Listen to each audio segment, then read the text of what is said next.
আসসালামু আলাইকুম। উম্মুল মুমিনী জয়নব বিনতে জাহাশ রাদিয়াল্লাহু তাআলা আনহার জীবনী। আমাদের প্রতিটি পর্ব তার পূর্ববর্তী পর্বের সাথে সম্পর্কযুক্ত। আপনি পূর্বের পর্বগুলো না শুনে থাকলে আমাদের প্লেলিস্ট থেকে শুনতে পারেন। পর্ব ১। রাসূলের পালক পুত্র যায়েদ ইবনে হারিসা তার স্ত্রী উম্মে আইমানকে কিছু একটা বলতে চান, কিন্তু জড়তার কারণে বলতে পারছেন না। যায়েদ এমনিতেই একটু চাপা স্বভাবের, নিজের মনের কথা খুলে বলতে পারেন না। তবে আজকে কথাটা উম্মে আইমানকে বলবেন বলে বেশ কদিন থেকে নিজেকে প্রস্তুত করছেন। তার স্ত্রী উম্মে আইমান বয়স্ক নারী। যায়েদের সঙ্গে তার বয়সের পার্থক্য অনেক, প্রায় ২০ থেকে ২৫ বছরের ব্যবধান দুজনের মধ্যে। তবু তাদের সংসারে শান্তির অভাব নেই। পুত্র ওসামাকে নিয়ে তাদের সুখের সংসার। মক্কা থেকে মদিনায় এসে প্রায় ৪ বছর ধরে যায়েদের সংসার আগলে রেখেছেন উম্মে আইমান। তবে উম্মে আইমানের বয়স ততদিনে ৬০ পেরিয়েছে। সংসারের কাজ আঞ্জাম দিতে পারলেও স্বামী সংসারের ব্যাপারে তিনি আর সক্ষম নন। যায়েদ এখনও প্রৌঢ়ত্বে পৌঁছাননি, যথেষ্ট যুবক তিনি। এই কারণে যায়েদ মনে মনে চাচ্ছেন আরেকটি বিয়ে করতে, কিন্তু উম্মে আইমানকে কথাটা কিভাবে বলবেন সেটা বুঝে উঠতে পারছেন না। এক সময় দূর দূর বুক নিয়ে উম্মে আইমানকে বলে ফেললেন, আমি আরেকটি বিবাহ করিতে চাচ্ছি। যায়েদের কথায় উম্মে আইমান মোটেও অবাক হলেন না।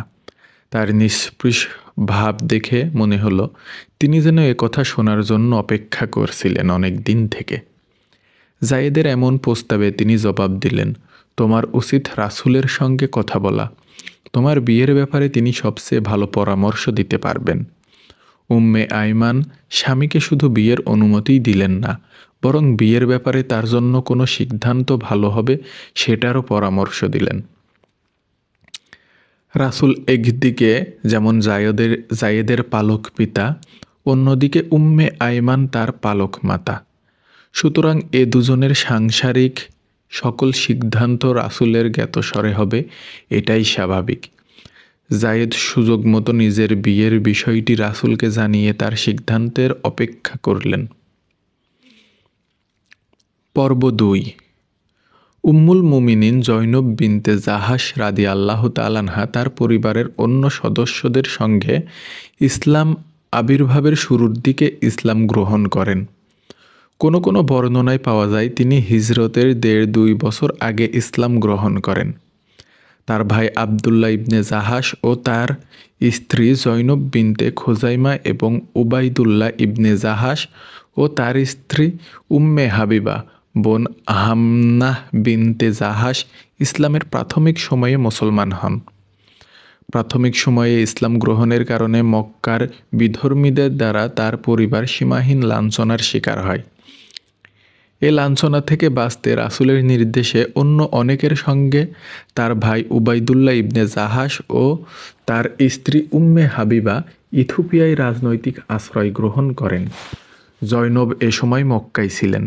পরবর্তীতে তিনি তার ভাইদের সঙ্গে মদিনায় হিজরত করেন। আত্মীয়তার দিক থেকে জয়নব রাদিয়াল্লাহু তাআলা আনহা রাসূলের ফুফাতো বোন।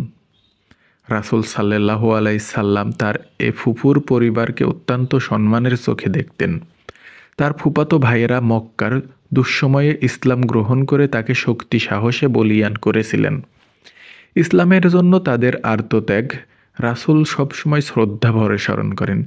সে শ্রদ্ধা থেকেই উহুদের যুদ্ধের পর ফুফাতো ভাই আবদুল্লাহ ইবনে জাহাশ মৃত্যুবরণ করলে রাসূল তার বিধবা স্ত্রী জয়নব বিনতে খোজাইমাকে বিয়ে করে সম্মানিত করেন। যদিও বিয়ের মাত্র ৩-৪ মাস পরেই জয়নব বিনতে খোজাইমা রাদিয়াল্লাহু তাআলা আনহু অসুস্থতায় মৃত্যুবরণ করেন। জয়নব বিনতে জাহাশও এ সময় বৈধব্যের জীবন যাপন করছিলেন। রাসূলের নির্দেশক্রমে যায়েদ ইবনে হারিসা বিয়ের প্রস্তাব নিয়ে এলেন জয়নব বিনতে জাহাশের কাছে। জয়নবের পরিবারের কয়েকজন সদস্য সেখানে উপস্থিত ছিলেন। সদস্যদের উপস্থিতি তিনি জয়নবকে বিয়ে করার আগ্রহ পেশ করেন। জয়নব এবং তার পরিবারের লোকজন মনে করেছিলেন বিয়ের প্রস্তাব স্বয়ং রাসূলের কাছ থেকে এসেছে, হয়তো রাসূল নিজেই জয়নবকে বিয়ে করতে আগ্রহী। এ কারণে তারা আশান্বিত হয়েছিলেন, কিন্তু যখন শুনলেন প্রস্তাব জায়েদের জন্য, তখন তারা বেঁকে বসলেন। জয়নব ব্যক্তিগতভাবে কামনা করতেন রাসূল তাকে বিয়ে করবেন। বংশীয় সমতা অনুযায়ী জয়নব এবং জায়েদ সমকক্ষ নন, কেননা জয়নব ছিলেন মক্কার কুরাইশ গোত্রের মেয়ে, অপরদিকে জায়েদ এক সামান্য মুক্ত ক্রীতদাস। তাছাড়া জয়নব রাদিয়াল্লাহু তাআলা আনহা যথেষ্ট রূপবতী, তার আত্মসম্মানবোধও ছিল প্রখর। হিজরত করে মদিনায় আসার পর মুহাজির আনসারদের অনেক পুরুষ তাকে বিবাহের প্রস্তাব দিয়েছিলেন, কিন্তু রাসূলকে বিয়ে করার অভিপ্রায়ে তিনি সবার প্রস্তাব ফিরিয়ে দেন। এ কারণে জায়েদকেও জয়নবের বাড়ি থেকে ব্যর্থ হয়ে ফিরে আসতে হলো। জয়নবের বাড়ি থেকে ফিরে এসে জায়েদ বৃত্তান্ত জানালেন রাসূলের কাছে। রাসূল সাল্লাল্লাহু আলাইহি সাল্লাম নিজে জায়েদের সঙ্গে জয়নবের বিয়ের আহ্বায়ক ছিলেন। জায়েদ যখন আরেকটি বিয়ে করার ব্যাপারে রাসূলের কাছে নিজের ইচ্ছা প্রকাশ করেন, তখন রাসূল উদ্যোগী হয়ে তাকে জয়নবের কাছে পাঠান বিয়ের প্রস্তাব দিয়ে। কিন্তু জয়নব ও তার পরিবার এভাবে সে প্রস্তাব ফিরিয়ে দেবে, সেটা তিনি ভাবতে পারেননি। রাসূল ভালো করে জানতেন জয়নব ও জায়েদের বংশীয় মর্যাদা সমান নয়।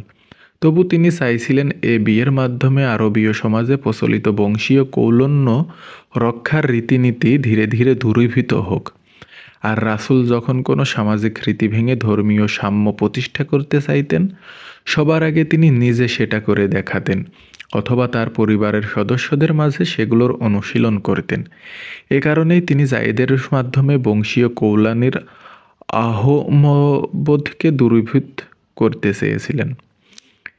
একদিক দিয়ে দেখলেন বংশমর্যাদায় জায়েদ একেবারে হেলার পাত্র নন। ক্রীতদাস হিসেবে বিক্রি হওয়ার আগে তিনি ইয়েমেনের তাই গোত্রের স্থানীয় ব্যক্তির সন্তান ছিলেন। রাসূলের ক্রীতদাস হওয়ার পর রাসূল তাকে মুক্ত করে নিজের পুত্র হিসেবে বরণ করে নেন। সে হিসেবে তিনিও সম্মানের পাত্র। যাই হোক, জয়নবের পরিবার থেকে বিয়ের প্রস্তাব ফিরিয়ে দেয়ায় রাসূল সাল্লাল্লাহু আলাইহি সাল্লাম নিজেই উদ্যোগী হলেন এবার। তিনি জয়নব ও তার পরিবারের সদস্যদের সঙ্গে এ বিষয়ে কথা বলতে শুরু করলেন। এর মধ্যে আল্লাহ তাআলা বিবদমান বিষয়টি নিয়ে নির্দেশনা অবতীর্ণ করলেন। আল্লাহ ও তার রাসূল কোনো কাজের আদেশ করিলে কেন ঈমানদার পুরুষ ও ঈমানদার নারীর সে বিষয়ে ভিন্ন ক্ষমতা নেই যে আল্লাহ ও তার রাসূলের আদেশ অমান্য করে। এমন করিলে তারা প্রকাশ্যে পথভ্রষ্টই পতিত হবে। সূরা আহজাব আয়াত ৩৬। আল্লাহর পক্ষ থেকে এমন ভীতিপ্রদ নির্দেশনা শুনে জয়নব রাদিয়াল্লাহু তাআলা আনহা আর কোনো কথা বাড়ালেন না। তিনি বিনা বাক্যে রাসূলের প্রস্তাব মেনে নিলেন। অবশেষে রাসূলের মধ্যস্থতায় জায়েদ ও জয়নবের বিয়ে হয়ে গেল। এখানে একটি বিষয়ের অপনোদন হওয়া প্রয়োজন। অধিকাংশ সিরাত ও ইতিহাস গ্রন্থে বিবৃত হয়েছে জায়েদের সঙ্গে জয়নবের এটিই প্রথম বিয়ে ছিল। এর আগে জয়নবের আর কোনো বিয়ে হয়নি, কিন্তু নানা কারণে এই তথ্য সংগ্রহ করা সম্ভব নয়। জায়েদের সঙ্গে যখন জয়নবের বিয়ে হয় তখন তার বয়স ৩৪-৩৫। এ বয়সে আরবের একজন মেয়ে অবিবাহিত থাকবে এমনটি ভাবা কষ্টকর। সিরাত রচয়িতাদের ভাষ্য অনুযায়ী তিনি রাসূল পত্নীদের মধ্যে যথেষ্ট রূপসী ছিলেন। আবার যেখানে আরবের মেয়েদের সাধারণত ১০-১৫ বছরের মধ্যে বিয়ে হয়ে যেত, সেখানে জয়নব রাদিয়াল্লাহু তাআলা আনহা ৩৪-৩৫ বছর বয়স পর্যন্ত বিবাহহীন থাকবে এমনটি ভাবনার অতীত। তার এই অবিবাহিত থাকার ব্যাপারে গ্রন্থাগারগণ নির্দিষ্ট কোনো কারণ উল্লেখ করতে পারেননি। কেউ কেউ বলেছেন তিনি রাসূলকে বিয়ে করার বাসনায় দীর্ঘদিন পর্যন্ত বিয়ে করেননি, কিন্তু এই মত কোনোভাবেই গ্রহণযোগ্য নয়।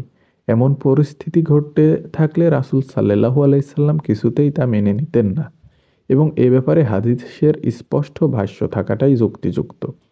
কিন্তু এ ব্যাপারে কোনো হাদিসের বর্ণনা নেই। যারা এমন বর্ণনা করেন তা শৌবের মনগড়া ভিত্তিহীন।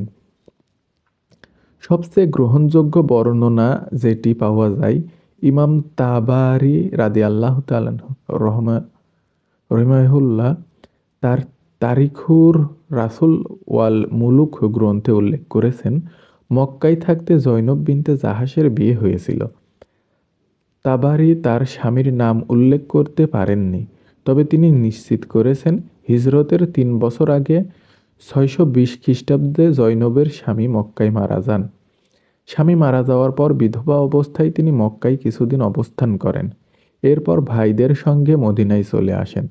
যদিও ইমাম তাবারি ছাড়া আর কোনো উল্লেখযোগ্য গ্রন্থে এর বর্ণনা পাওয়া যায় না, কিন্তু অবস্থাদৃষ্টে এটিকেই সবচেয়ে নির্ভরযোগ্য বর্ণনা বলে মনে করা হয়েছে। জায়েদের সঙ্গে জয়নবের এটি প্রথম বিয়ে নয়, এটি ছিল তার দ্বিতীয় বিয়ে। ইনশাল্লাহ আমরা খুব শীঘ্রই তৃতীয় পর্ব শেষ করব।